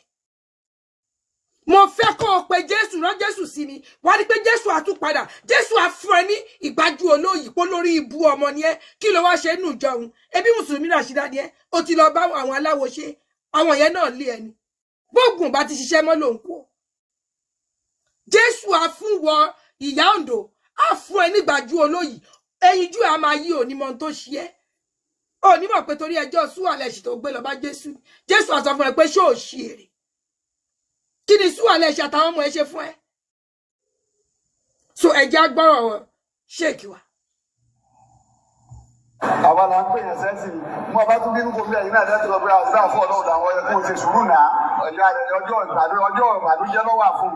ìkíní ìbànújẹ́ ló mú ló fi ìdí láti báwù àwòkọ́sì wo náà wà rí lára wọn ní ìsìn. ẹ wo ọ̀rọ̀ ọlọ́pọlọ tó sọ wọ́n ní ọjọ́ ìbànújẹ́ làlájì wa ṣé wá yẹ káwọn àfáà wá bínú torí pé ẹni kàlájì ṣe sọ́rì alájì ò sọ sọ́rì lórí tí ó yẹ kàlájì sọ sọ́rì fún anyway kí làlájì ṣe. Ó ń bẹ̀yàn sọ̀rọ̀ pé àwọn àfáà ganu he could even be saying like this stress is too much on me. Ojoojúmọ́ ẹ̀wọ̀ èrò tó ń wá síbẹ̀ gbogbo ọ̀dẹ̀ náà ń jẹun. Bẹ́ẹ̀ bá jẹ́ dàrósà gan. Anybody could say it, I could say it. Wàhálà yìí pọ̀ lọ́rùn mi. Láńlẹ́dì tó jẹ́ ọmọ kékeré ń gbà mí tó bá ní mọ́mí àwọn nkíní kan máa ní níbo ọ̀rọ̀ pé wọ́n easy ni màá dẹ̀ máa bá láńlẹ́dì sọ bí ìgbà tó jẹ́ pé ṣó tí ìmọ̀ yìí owó ń ṣẹ́mọ̀ ọmọ tí ọ̀rọ̀ pé wọ́n easy ni ọmọ gbogbo iye bíìlì tí mò ń sọ ọmọ ọgbọ́n kíní kan tí n bá sọ tán ó tún wá lè wà sorry mom I have $2 can this help you? Á tún láì pé kí n gbé gbàjú fún but máa understand ṣe mi máa tẹnu ara mi pé wait a minute ọmọ kékeré ni mò ń kọ́ra mọ́ báyìí ìgbà mi bẹ̀ máa ní ṣé mo ti ní kó paná kí ló tọ́ gbogbo náà everywhere fún ìtì ti wà ní 79 already ọmọ pé òkìní yẹn ti pọ̀ jù ní. Àwa gangan ń ṣe it could be a lot of pressure on Alhaji right then ó wá ń bẹ̀yàn yẹn sọ pé àwọn eléyìí náà tún Ganu is slang àwa ọmọ Èkó ẹ dákun ẹni tí ò bá mọ̀ kó mọ̀ àwọn èèyàn máa pè wọlé sí kí ni bàbá wa yìí ti fẹ́ tán Ganu tẹ́lẹ̀ mo kàn fẹ́ káwọn èèyàn mọ̀ mo fẹ́ educate àwọn tó ń sunkún sábọ́ ẹ̀yin tẹ̀dẹ̀ tún fẹ́ máa fi Sheikh Farouk ní Kíjìpá ṣe yẹ̀yẹ́ ẹ̀yin yẹn kedere ní Ìlọrin yín bẹ̀ náà ni o the same ẹ̀yin olórí ibú tẹni kí ló dé tàlàjì ṣe lọ sí ibi ìyàwó ó mì pé ẹ̀ ń jealous Sheikh Farouk ní Kíjìpá ẹ̀yin dẹ̀ kọ́ lọ́lọ́run àwọn kan náà dá ẹ kí ló ń ṣe wọ́n sì ń sọ̀rọ̀ bí Elédùmarè ọba ṣẹ́yìn lẹ dá Sheikh Farouk ní Kíjìpá ni bẹ́ẹ̀ tí ẹ̀ ṣe fúngbà tí ẹ̀ ń ṣe rọ́ dáadáa yẹn máa wá má rí Sheikh Farouk ní Kíjìpá Ustaz Siwada baba landlady Sheikh Ahmad Tijani ẹ wò mí ìfẹ́ ọkọ Mercy Aigbe mọ́ torí ọkọ Mercy Aigbe mo fẹ́ fi ṣe number 4 tẹ́lẹ̀ ṣe rí níbi tá a bá dé yìí Sheikh Farouk Kíjìpá ní fi ṣe number 4 gbogbo ẹ̀yin ọmọ ìyàwó ó yá ẹ má kí ọkọ Mercy Aigbe mọ́ Adékàsí ẹ gbàgbé fine boy Sheikh Farouk gan ọba àjì bàbá yẹn yìí dúró dáadáa bàbá yẹn gan yìí dúró dáadáa Sheikh Farouk ní fi ṣe number 4 Sheikh Farouk ní Kíjìpá ní fẹ́ fi ṣe number 4 ẹ̀yin àfáà tí mo ti lẹ́ẹ̀sọ mi pọ̀ àwọn UK best scholar ẹ bá mi sọ fún gbogbo ọkọ yorùkọ ọkọ Mercy Aigbe kò mẹ́ ẹni kọ́ yorùkọ ọkọ Mercy Aigbe ẹ jẹ́ gbé sí my husband ọkọ mi èmi fúnra mi kọ́ ti ń propose ẹ bá mi gbogbo tó bá mọ Sheikh Farouk ẹ dákun ẹni ọmọbìnrin kan èmi àti àwọn ọgbọ́n náà tẹ̀ àwọn ìyáálé wa ẹ dákun mi ò ní rí ìrìsí yín mà èmi ò ní bùgà mi ò ní tó bá jẹ́jọ́ kan náà lẹ pín fún mi lóorun ìyáálé wa ó tẹ́ mi lọ́rùn èmi ò mọ̀ dáná ẹ̀yin lè bá bọ́kọ wa jáde kiri pé jẹ́ kèmi máa dáná ẹ̀tẹ́ ní bọ́dì èmi fẹ́ bọ́kọ wa díìlì pẹ̀lú àwọn wèrè lọ́rin tí ń jẹ́ lọ sí ọkọ wa ni o ṣé mọ̀ dada ò lè jà torí ẹ̀yin sìn kú lè jáde wá sọ̀rọ̀ èèyàn kan jẹ́ ní ó gbèjà ọkọ wa bẹ́ẹ̀ bá torí iṣu jẹ pẹ́ torí epo jẹṣu ṣódùn mọ́ yín bọ́ ṣe ń farun ẹ̀pọ̀ ọkọ wa ẹ̀jẹ̀ bá jọ járun ẹ̀pọ̀ Sheikh Farouk ní Kíjìpá o olóyìn burúkú làwọn wèrè tí ń jẹ́lọ́sì wọn lọ rí o Sheikh Farouk dẹ̀kan ló ní pé káwọn ọmọ ọlọ́run fàlùbáríkà síṣẹ́ tí wọ́n ní mi ìfẹ́ ọkọ Mercy Aigbe mọ́ ẹ jẹ́ kí Mercy Aigbe kó máa lọ ṣèdí mi ìṣèdí ó náà number 3 mọ́ mo change mind mi ẹ jẹ́ kó jẹ́ pé ọba méjì mo ní ìdí àfáà o torí iṣẹ́ tí mo ti ẹ̀ ń ṣe yìí nígbà ń bá gbé máikrófóònù bá fi máikrófóònù Sheikh Farouk tí máikrófóònù ni mo sọ o máikrófóònù bàbá tí ń ṣe wá sí èmi mọ̀ bá wọn fi máikrófóònù gbèrin lẹ́yìn wọ́n nídìí mi ìyálé mi ní kẹ́ẹ̀kọ́ wá bẹ́ẹ̀ ṣe bá mi bẹ̀ wọ́n torí àmọ̀ bóyá àwọn gbóná àmọ̀ bóyá ìyálé mi gbóná bẹ́ẹ̀ bá ń sọ fún ìyálé mi pọ́mọ dáadáa ni mí èmi ò ní rí wọn fín èmi ò nídìí láti jáde mi ò ní jáde bàbá jáwọn náà ìfẹ́ máa ṣe first lady kọ́ máa ṣe but anybody bá wọ ẹni sọ́kọ wa lára máa pera mi ní Mrs. Kíjìpá máa ṣáà sọ pé Mrs. Oní Kíjìpá ni mi àbí kọ́mà ní kí ni tiẹ̀ máa lè jẹ́ kọ́ mọ̀ pé ìjà ọkọ mi ni mo wá gbé torí àwọn ìyá kan ṣáà máa ń yà ìyá ọmọ làwọn ń jẹ o èmi náà wá gbèjọ ọkọ ni Adékàsí má bínú tó bá yẹ pé mo ti gbẹ́mí ẹ̀ sókè o ti rò pé kìíní má bínú o lè ti fojú wò o fojú wò má bínú Mercy náà ní kìíní máa mu ti Mercy bẹ́ẹ̀ ṣùgbọ́n máa mu ti Mercy Aigbe bẹ́ẹ̀ má bínú àkú tí ì ṣe fídíò kọlù àdẹ̀ tí ì ṣe pé kìíní ẹ̀yin àfáà mi ẹjọ́ ẹ bá mi lọ yọ orúkọ Alhaji Adékàsí kúrò number 4 ẹ bá ń fi Sheikh Farouk ní Kíjìpá sí èmi mo tiẹ̀ láìkí gbogbo àwọn ọmọ wọn yẹn wọ́n tiẹ̀ fáyìn wọn múra dáadáa èmi náà kàn máa bá wọn ṣe kiri ni wọ́n yà kó mi pọ̀ mọ́mọ́ pé èmi àtàwọn step daughter mi àjọ máa ṣe mẹ̀lẹ́ńkẹ́ ni inú bàbá ó bá máa dùn ní gbogbo àwọn obìnrin lábàáyí wọn ká kí ló dé kí lè ṣe Sheikh Farouk ẹ̀yin olórí ibú yìí náà ẹni kí làlájì lọ kọrin jọ yẹn tí kò sí bẹ́ẹ̀ ṣe bú Sheikh Farouk ní Kíjìpá tó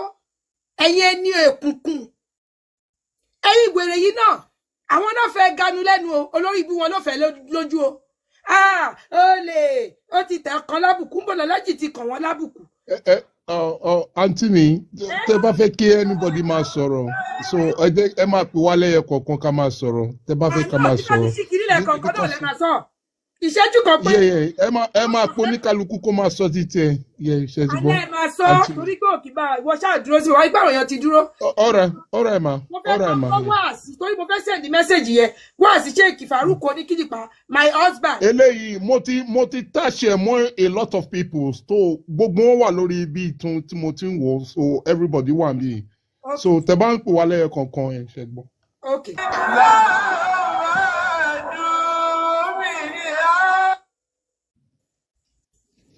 ẹjọ́ ẹjọ́ àpò ó dàbí ọkàn ó dàbọ̀ ń tẹ dọ́bẹ̀ ọ̀mí ẹjẹ́ ìwò kó má yẹ pé kí ni ọmọ mi náà gbé wá o.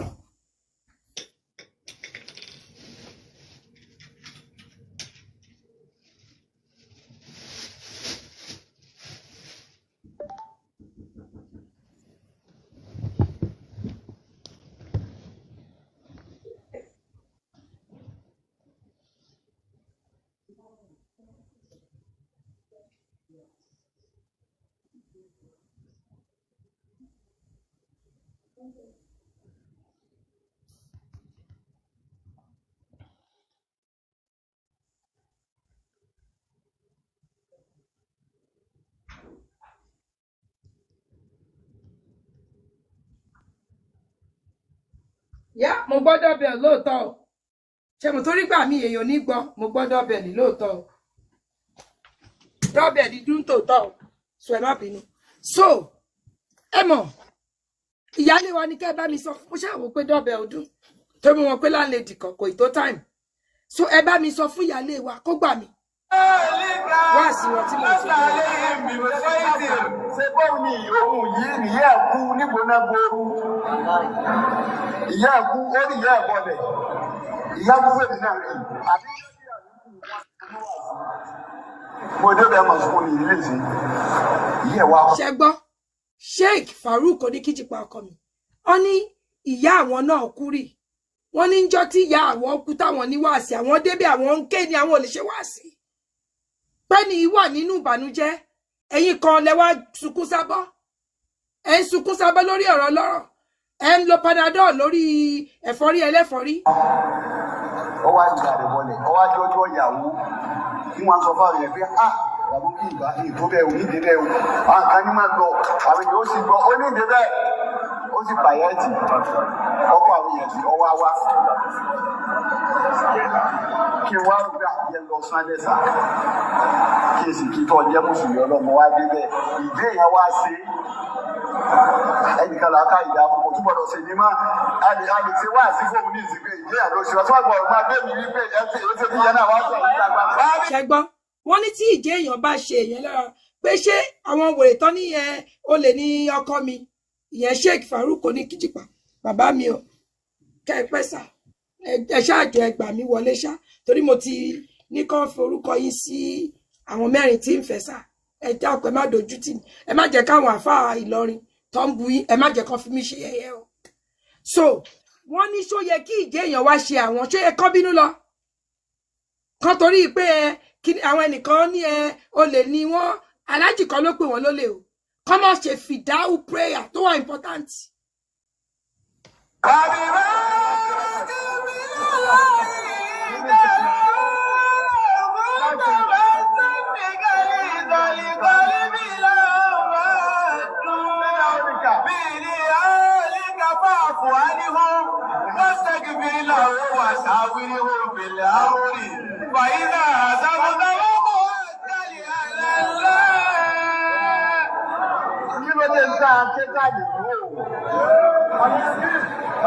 ọ̀kan náà wà yìí máa wọ́n rà pé mọ́mú sáré ẹ̀gbọ́n ní kí wọ́n pè wọ́n ní lọ́jọ́ kan èrò tí mo wá sọ̀rọ̀ yìí tó ẹ̀mí ẹni tó ga ní wọ́n ń gùn wọ́n lọ wá yọ bàtà ẹsẹ̀ rẹ̀ tí wọ́n ń kó gbogbo àyà rẹ̀ àwọn ọmọ tí wọ́n rò pé nǹkan oníkan kò sí ní ó dẹ́bi ìròyìn tí ń kọjá yìí rẹ̀ ọgbọ̀dọ̀ dẹ́bi yìí ní pé ìjẹ́ nǹkan kan wájú Ọlọ́run mo sọ wá sí ikú yìí náà ni ó kọ́ dé òun fi sàrà bàbá tó bí wọn lásìkò àwọn renuwé àwọn òyìnbó òṣìṣẹ́ renuwé ni àwọn fámìlì wọn kọ́ mọ́sálásí kì í wá mọ́sálásí kò ní wá wéèrí ó lè lóṣù mẹ́ta tó bá dé yóò tún wá lẹ́ẹ̀kan wọ́n wá ní mọ́sálásí tó bá kú